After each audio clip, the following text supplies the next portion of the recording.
Ada orang Allah buka hati dia, dia suka dengan Quran. Quran ni tak boleh lah.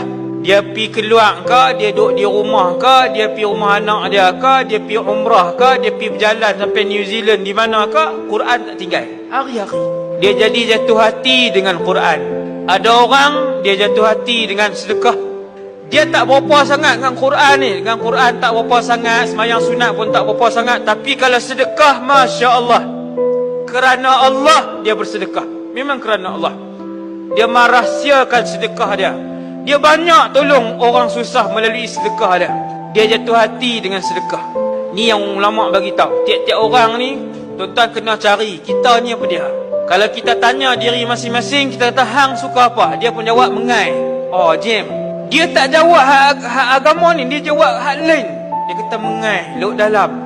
Kita pun tanya sekali lagi, tak ni hang suka apa? Hak yang paling senang dengan jiwa hang apa dia? Dia kata futsal. Pi kot tu juga, dia pi kot dunia juga. Yang ni bahaya. Ni muhasabah kedua. Kena cari tuan-tuan. Kena cari di satu sudut dalam jiwa kita untuk akhirat dan untuk Allah. Kena cari. Bagi hidup sudut jiwa itu yang mati tu, kena bagi hidup. Sebab tiap-tiap orang Allah mesti bagi satu ibadat yang dia suka dengan ibadat tu.